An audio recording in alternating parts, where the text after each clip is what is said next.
ဘိုးက KNU ရဲ့အကြံပေးတယောက်အနေနဲ့လွန်ခဲ့တဲ့ Congress က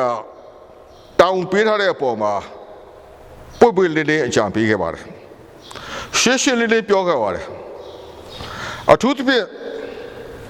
ခေါင်းဆောင်မှုကဏ္ဍကိုအဘိုးအမြတ်ထောက်ပြပြီးတော့အကြံပေးတယ်အခု KNU Congress လေးနေ့တစ်ချိန်လောက်ရမယ်ကိစ္စက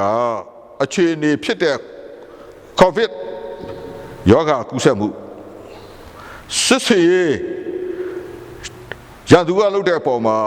ရှုပ်ထွေးလာတဲ့တိုက်ခိုက်မှုတွေကြောင့်အခြေကိုရွှေ့ဆွဲလာခဲ့ရတယ်ဒါပေမဲ့ဒီအချိန်မှာပြီးအောင်လုပ်ဖို့အကြံပေးခဲ့တယ်ပြီးအောင်လုပ်ဖို့လည်းကြိုးစားနေကြတယ်အဲ့ဒီမှာဝိုင်းပြီးတော့လှုပ်ရှားဖို့ဒါကနိုင်ငံရေးဥဆောင်သူတွေရဲ့ဂန္ဓာမှာအရေးကြီးဆုံးဖြစ်တယ်ငါနဲ့အမြင်မတူရန်သူဆိုတဲ့သဘောမျိုးနဲ့စဉ်းစားလာတယ်ဆိုရင်တော့ဒါကအင်မတန်မှအောက်တန်းကျတဲ့နိုင်ငံရေးတွေးခေါ်မှုလို့အဘောကတော့တတ်မှတ်ထားတယ်ဒါကြောင့်မလို့နိုင်ငံရေးဥဆောင်သူတွေလောက်ရမယ်လို့ကတော့ရှင်းရှင်းလေးပဲဥဆောင်သူလို့ပြောတဲ့အခါ leader နိုင်ငံရေးဆိုတော့ political leaders တွေဖြစ်တဲ့ရောက်နိုင်ငံရေးဥဆောင်သူတွေရဲ့နေရာမှာအဘိုးတင်ပြချင်တဲ့အချက်ကအဆိုအမိတ်စကားတွေကိုပေါ်ပြခြင်းအဖြစ်ပို့ပြီးတော့ထိအောင်မယ်လို့ယုံမိတာဥပမာအဖြစ်အင်္ဂလိပ်စကားပြောတဲ့နိုင်ငံတွေအင်္ဂလိပ်စကားပြောတဲ့လူအတိုင်းဝိုင်းတွေမှာဆိုရင်ဒီရမန်းလို့ပြောလိုက်ရင်ယောက်ျားတွေအားလုံးဟာကြီးငယ်အကုန်လုံးထားပြီးတော့ယောက်ျားပိထားတယ်ဆိုတဲ့ဥစ္စာကိုသူတို့ကိုယ်တိုင်ကပြကြတယ်အပူရာဖြစ်ဒီရမန်းယောက်ျားပိထားပါစေဒီတိုင်းပဲခေါင်းဆောင်ဆိုရင်လည်းဘေးရဲ့ leader ဖြစ်ရမှာခေါင်းဆောင်ပိထားမယ်ခေါင်းဆောင်ခေါင်းတရားပဲလို့လဲအင်္ဂလိပ်မှာတော့အမျိုးမျိုးစာလုံးတွေသုံးကြတယ် genuine leader real leader efficient leader မှတ်စာ၍သုံးခဲ့တဲ့စကားတွေရှိတော့ဘာပဲပြောခေါင်းဆောင်ဆိုတာကတော့တကယ်ခေါင်းဆောင်မှုကဏ္ဍနဲ့ခေါင်းဆောင်မှုအရေးချင်းနဲ့ရှိဖို့လိုတယ်ဆိုတာကိုလည်း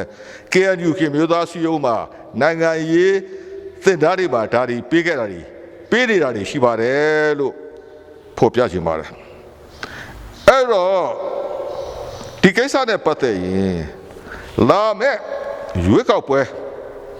KNU ခေါင်းဆောင်မှုကဏ္ဍအတွက်ရွေးကောက်ပွဲနဲ့ပတ်သက်ပြီးတော့ဒီစာရမှာအဘိုးကိုယ်တိုင်တင်ပြတဲ့အချက်ကCongress တဲ့ပါဝင်သူအားလုံးတို့ခင်ဗျာ Facebook အင်္ဂလိပ်က push လို့သုံးထားတော့ဖြတ်ဆရာရှိတာဖြုတ်ဆရာရှိတာဖြုတ်ပြလိုက်တော့ prune ဆိုတာကအချောကိုင်မလိုအပ်တာတွေကိုရှင်းထုတ် and purify သတ်စီအောင်လှုပ်ရှားပါ KNU တွေနဲ့ပြီးတော့အသစ်တော်ဆုံး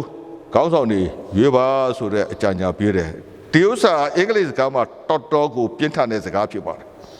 ဘာပဲပြောKNU ရဲ့အောင်မြင်မှုဟာနိုင်ငံရေးဥဆောင်သူတွေရဲ့ကဏ္ဍဟာအရေးကြီးဆုံးဖြစ်တဲ့ကြောင့်လှုပ်ရှားဖို့ဒီနေရာမှာ KNU ရဲ့တစ်ဖွဲ့လုံးကိုကြည့်မယ်ဆိုရင် KNU ဟာ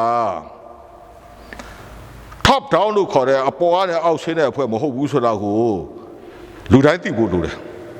ဖွဲ့စည်းပုံအခြေခံဥပဒေကြည့်ရင် bottom up ဆိုတဲ့အောက်ကနေတစ်ဆင့်တက်တာ KNU member တယောက်အသေးသားတယောက်ဖြစ်ချင်ကြေးရွာတစ်ခုပါခင်ဗျားသွားမှတ်ဖို့တရားပြီးပါတစ်ဆင့်သွားမယ်အဲ့တော့ကြေးရွာအဆင့်မှာဆိုရင် KNU အဖွဲ့အစည်းရှိတယ်ဒါပေမဲ့မြို့နယ်အဆင့်တက်လာပြီဆိုလို့ရှိရင်တော့ KNU မှာဘိုးအများတန်းကော်မတီအလုံးမှုဆောင်မှုတီနဲ့သူ့ကိုရွေးတဲ့ Congress ဆိုတာရှိတယ်မြို့နယ်အဆင့် Congress ခရိုင်မှာလည်းဒီတိုင်းရှိတယ်ဗဟိုမှာလည်းဒီတိုင်းရှိတယ်အဲ့လိုဆိုလို့ရှိရင် KNU ကအာဏာရှင်အဖွဲ့အစည်းမဟုတ်ဘူးဆိုတာသိထားဖို့တော့အားလုံးကဖွဲ့စည်းပုံအခြေရလိုအပ်တယ်အဲ့ဒါကြောင့်ပြုပြင်ပြောင်းလဲခြင်းသူ့ရဲ့သက်ဆိုင်ရာ Congress 3ခုရှိထားတယ်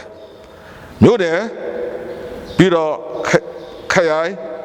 ပြီးတော့သူ့အခန္ဓာနဲ့သူလှုပ်ကြဖို့လိုတယ်လို့အားလုံးဝလုံးရှင်နဲ့ရိုက်တဲ့ကိစ္စမျိုးဆိုရင်တော့ပို့ပြီးတော့ရှုပ်ထွေးစရာအကြောင်းရှိမယ်လို့နောက်ဆုံးအနေနဲ့ပြောပြလိုပါတယ်